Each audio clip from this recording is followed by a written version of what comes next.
Today we're going to talk about how other game development disciplines or teams can help the production team. We'll talk specifics for localization teams as well as general advice for everyone. And yes, we are going to go beyond update your tickets, please. Hi, I'm Jenn Sandercock, and this is Jenn's Generally Good Game Production Advice. I'm a games producer who loves helping teams ship their games on time, on budget, with a happy team. In this advice column, I respond to game developers who are having problems on their teams. Today's question is, what's something that other teams can do that would help production be more efficient in a project but is usually overlooked? Well, the most important thing you can do is update your tickets with their current statuses, please. I mean, isn't that great advice? Maybe there's nothing more for me to say. No, seriously, it is important advice. Hopefully you've heard it before and hopefully you're already doing your best on that front. The question is asking us about things that might get overlooked.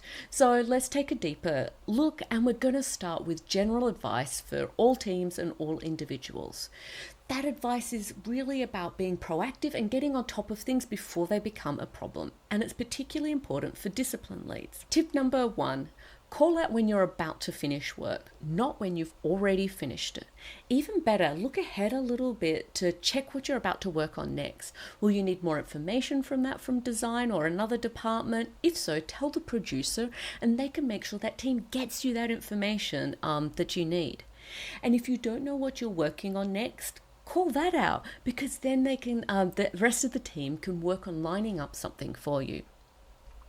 Number 2, using a list of upcoming tasks or your backlog, put in time estimates. If you don't know what to put, research past completion statistics to get more information on what you might be able to put in. Number 3, list out what you think are your priorities for work. Post that list publicly so that everybody's on the same page. The producer will see that list, and if the priorities have changed, they'll be able to say, actually, and let you know. Number 4, explain your process for creating assets or content. Maybe that's via a video, a Miro board, a text document. Share this with others so that they can understand what you're up to and how you do your work. When a producer sees this, they may spot something in there that they can see, oh, this could be a lot more efficient and save everybody a lot more time, and it could make your work a lot easier. As a side bonus, this what you've created is going to be useful documentation for when somebody new joins the team and they're not really sure how to do their job. Number 5, coordinate with the other teams and disciplines. So check in with them to see if they need anything from you, or either now or in the future. If you feel like you're going to be getting a lot of requests from other teams, you may want to sit down and think about how to streamline those requests.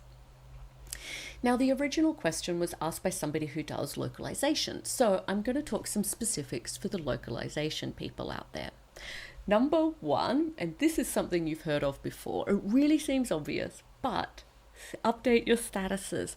I'm saying this because localization people and translators aren't often in the main core development team stand-ups, and so it may take you a little bit of an extra effort to report back on what your progress is. Number 2, get to know the other translators. This only applies if the developer's hiring individual translators rather than hiring, say, a third-party company that you're already all part of. In the case where you're all individuals, set up a group where you can discuss questions about the meaning of things in the game, so that then you might be able to reduce the number of questions that you're going to ask the team. I also recommend nominating a spokesperson from your group so that the producer doesn't need to communicate with all of you, and you might be able to just have the producer could have a one-on-one with that one person.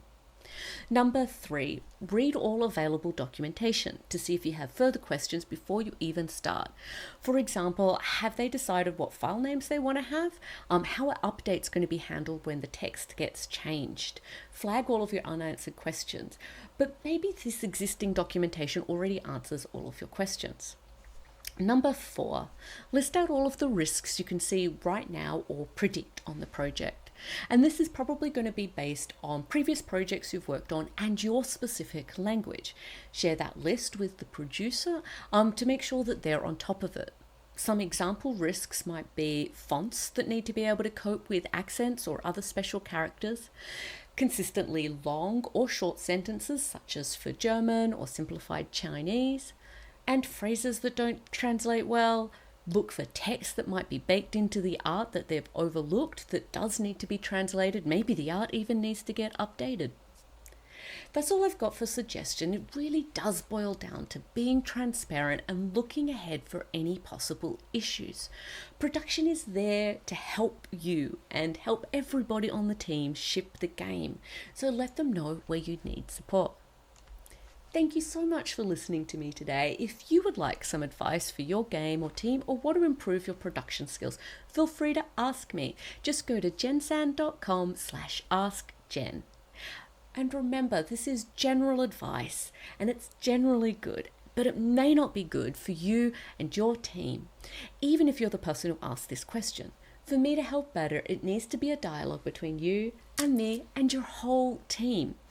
So hire me. Just look at jensan.com to find out more. Also, please remember, like and subscribe. Thank you so much. Bye.